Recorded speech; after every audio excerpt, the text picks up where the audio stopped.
এটা নিয়ে এখন আমি কি করবো সেটাই আমি ভাই বিশেষ করতে পারছি না। আমার বড় সাধনার বিয়ে ভাই, বড় আদরের বিয়ে আমার একটা, আমি কি বলবো ওরে আল্লাহ।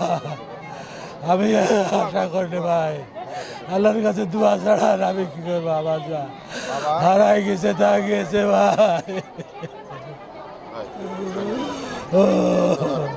আমি চাচ্ছি এর সুষ্ঠু তদন্ত করে এর ন্যায় বিচার, মানে ন্যায় বিচার চাচ্ছি, এবং এই ধরনের ঘটনা যেন আর কারো জীবনে, কারো কোনো পরিবারের জীবনে ঘটে। আসলে এইসব কথা বলার তো ভাষা তো আমাদের নাই। আমিও একটা ছোটোখাটো জব করি। আমার মেয়ের এই নির্মম এই হত্যার জন্য এর পিছনের যে ইন্ধনদাতারা আছে ইসলামী বিশ্ববিদ্যালয়ের সকল কর্মকর্তাকে অনুরোধ করে বলবো যে এইভাবে নিঃস্বার্থভাবে মানুষকে খুন করে একটা মেয়ে অফিসারকে খুন করা হয়েছে, তার সঠিক তদন্ত করা হোক। এই তদন্তের জন্য আমি আমার ভাইয়ের পরিবার থেকে অনুরোধ করছি মাননীয় প্রধানমন্ত্রীকে, মাননীয় শিক্ষামন্ত্রীকে, মাননীয় স্বরাষ্ট্রমন্ত্রীকে এবং রাষ্ট্রের প্রশাসনিক যেসব কর্মকর্তারা আছে সকলকে অনুরোধ করছি, আমার এই মেয়ে চারটা শিশু বাচ্চা, 3টা মেয়ে একটা ছেলে, তাদের মুখের দিক তাকিয়ে এই শিক্ষা প্রতিষ্ঠানে এরম যেন আর কোনো শিক্ষক এভাবে নির্মমভাবে হত্যা না হয়, এরম যেন আলোচিত না হয়। তাই আপনার কাছে অনুরোধ, আইনমন্ত্রীর কাছে অনুরোধ, সকল প্রশাসনের কর্মকর্তার কাছে অনুরোধ, এর সঠিক তদন্ত করে বিচারে আওতায় আনা হোক। বলতে গেলে যে প্রথমে হচ্ছে দুঃখের সাথে জানাতে হয় যে আমাদের বিশ্ববিদ্যালয়ে আমাদের কোনো নিরাপত্তা নেই, না আছে স্টুডেন্টদের কোনো নিরাপত্তা, না আছে শিক্ষকদের। এখানে একটা স্থানীয় পর্যায়ের যে একটা দৌরাত্ম আছে, স্থানীয়দের একটা লোকালিটি আছে, ওনারা হচ্ছে চরমপন্থী সবাই আর কি। তো ওনারা আমাদেরকে স্টুডেন্টদের সাথে এমন হয় বাজারে মারামারি করে। যেমন হচ্ছে একটা আমাদের স্টুডেন্ট কিছুদিন আগে, প্রায় 1 বছর হয়ে গেল, সাজিদ আবদুল্লাহ আমাদের এক ভাই, ওনাকে হত্যা করা হয়েছে, হত্যা করে পুকুরে ফেলে রাখা হয়েছিল। সেই বিচারটা আমরা এখনও পাইনি। তো কিছুদিন যেতে না যেতে এখন আমাদের ম্যাম মারা গেলেন।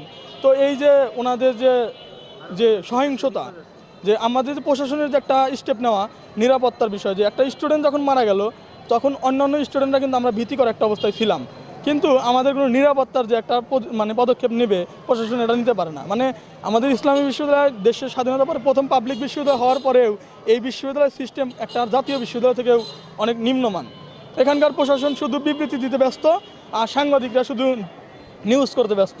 কিন্তু এখানে যে আমি ল ফ্যাকাল্টির স্টুডেন্ট, আলফিকান ল ডিপার্টমেন্টের স্টুডেন্ট হিসেবে বলতেছি, আমাদের দেশের যে আইনের অবস্থা এখন জাস্টিস পাওয়াটাই হচ্ছে মানে দুরূহ। এখন ন্যায় বিচার নেই, ল অ্যান্ড অর্ডার এটা নেই। কিছু বললেই মব বলবে, কিন্তু ন্যায় বিচার যে পাওয়ার যে একটা যে সুনিশ্চয়তা, এটা দিতে পারে না। এইখানে আমাদের প্রশাসন, আমাদের ছাত্রদের এখন আমরা আরও একটা ভীতিকর পরিস্থিতির মধ্যে আছি। এখন আমাদের ম্যাম মারা গেল, একটা ভার্সিটির ভাই মারা গেল, আজকে ছাত্র মারা গেছে, কাল ম্যাম মারা গেছে, কালকে হয়তো আমি মারা যাবো। তখন এই প্রশাসন কিছুই করতে পারে না, শুধু বিবৃতি দিবে আর একটা মায়ের প্রাণ হারাবে। এইটাই আমরা এখন ন্যায় বিচার চাই, এবং বিশ্ববিদ্যালয় প্রশাসন যেন আমাদের যেন নিরাপত্তা সুনিশ্চিত করতে পারে, সরকার যেন ইসলামী বিশ্ববিদ্যালয়ের প্রতি একটা সুনজর দেয়, এটাই চাওয়া। এবার শিক্ষা প্রতিষ্ঠানে আমরা দেখছি বিভিন্ন শ্রেণীর দুষ্কৃতিকর্মের ছেলেপেলে অনিয়মের মাধ্যমে এই সকল নিম্ন পোস্টে চলে আসে। তারাই এবং তাদের মাধ্যমে কিছু স্বার্থন্বেষীর মহল তাদের নিজেদের স্বার্থ রক্ষা করার জন্য মাঝে মাঝে এইরকম লোমহর্ষ ঘটনা ঘটায়।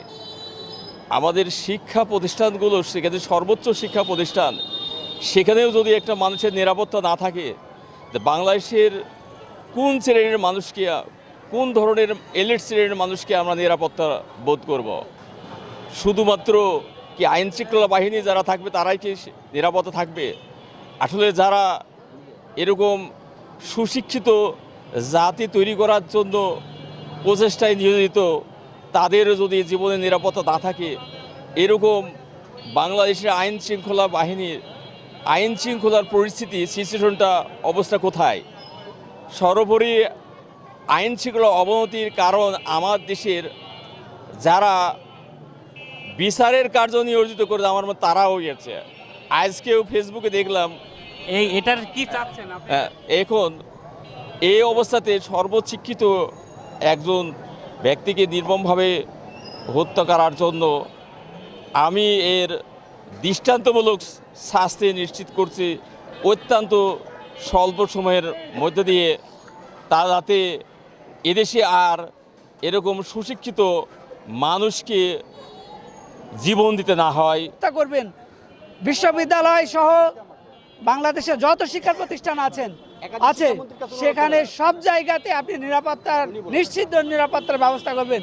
পুলিশ প্রশাসন মহোদয়কে বলছি, আপনি কঠোর থেকে কঠোরতর অবস্থানে থেকে নিরপেক্ষ তদন্ত করে শাস্তির আওতায় আনেন এবং ফাঁসি, মৃত্যুদণ্ড যেটা রাষ্ট্রের আছে, আমাদের অ্যাটর্নি জেনারেল আছেন আসাদুজ্জামান খান, তিনি খুব ভালো শেষ করেন, জানেন। শেষ করেন। তিনি যেহেতু শৈলকুপার ছেলে, তিনি বলেছিলেন আমি কোনো চোরের ভোট চাই না, কোনো চুরির ভোট চাই না, এগুলো দরকার নাই তো। ভোট চাই না। এখানে কোনো আমরা শিক্ষা প্রতিষ্ঠানে কোনো সন্ত্রাস, চাঁদাবাজি, আপনার দখল, এই সমস্ত লোকজনদেরকেও দেখতে চায় না। প্রয়োজনীয় মানে সুষ্ঠু ব্যবস্থা নিন। হ্যাঁ, বিচারটা অবশ্যই চাই এবং হত্যার যেটা ন্যায় বিচার সেটাই আমরা দাবি করছি।